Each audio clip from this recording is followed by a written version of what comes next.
All right, gather round. I'm going to tell you an old story, a really old one. You know the kind that's etched in runes and whispered in the shadows between worlds? It's a story about why things have to fall apart. A tale I've seen play out, more times than you can imagine, in the cycles of gods and men. So, come on, listen close. Let's start with this riddle. It was spoken by a demon, of all things, in a poet's dream.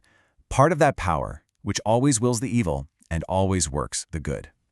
Think about that for a second, because right there, in that paradox, that's the key. It's the key to understanding the grand and, terrible architecture of change. It's the secret logic behind creation's, its favorite tool, destruction. So, Act 1, the unproductive piece. I've seen it happen. Worlds, they grow still. They get caught in the amber of their own perfection, you know? They become these beautiful, dead monuments to themselves. And believe me, after ages of watching, I've learned something. The greatest danger? It's not chaos. It's not even evil. It's stagnation. Just try to imagine it. A peace so profound, so total, that it actually starts to smother all life. A world where the rules, the laws that were supposed to protect everyone have slowly, quietly become the bars of a cage. What happens then? Well, when order itself calcifies into a tomb, the universe, it calls for help. It calls for a very specific kind of agent to come and just shatter that suffocating silence. And this is that agent. We call it a destructive catalyst. And these are the figures that, they haunt our myths, don't they? The breaker of worlds, the tempter of souls. But here's the thing you have to understand. They aren't villains. Not in the simple way you might think. No, they're more like instruments. They're designed to provide that friction, that terrible grinding force that, it turns out, is absolutely required for any real progress to happen. Okay, Act 2.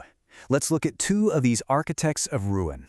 They come from completely different realms, had totally different motives, but they served the exact same cosmic purpose. One was a god of order. The other, a lord of chaos. First up, there's Wotan, the All-Father, king of Asgard. Now, this is a god who built his entire world on law, on covenants, on order.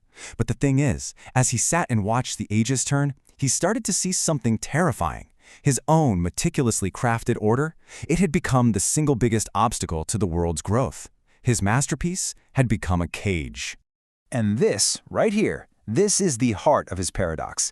You see those runes carved into his spear?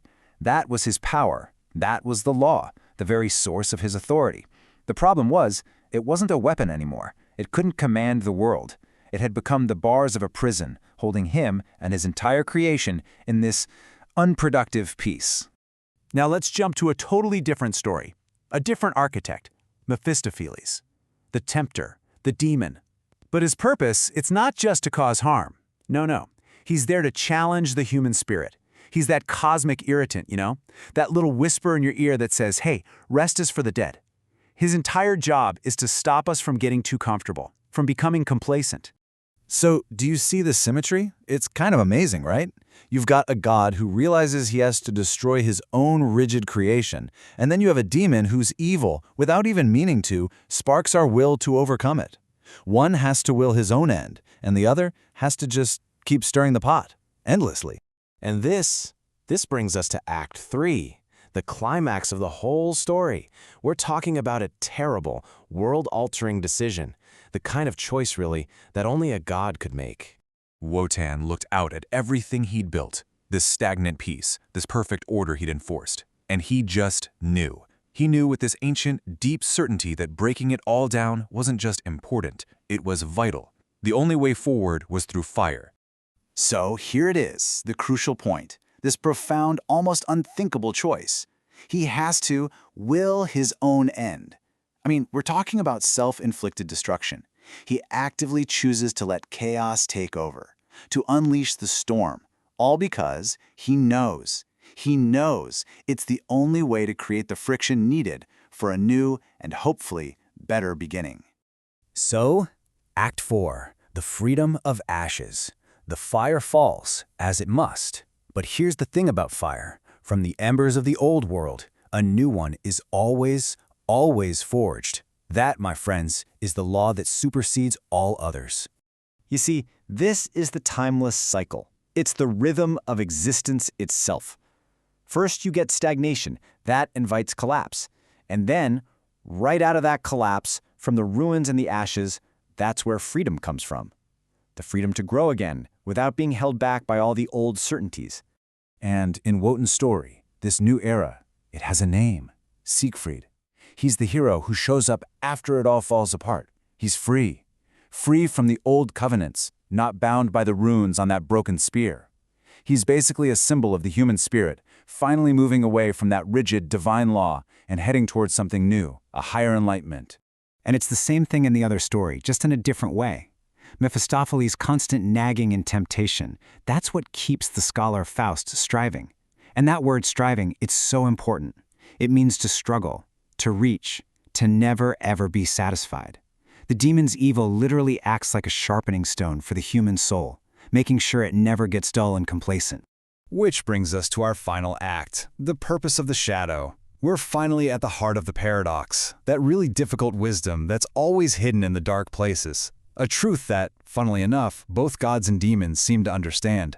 You have to get this into your head. Destruction is not an end, it's a beginning.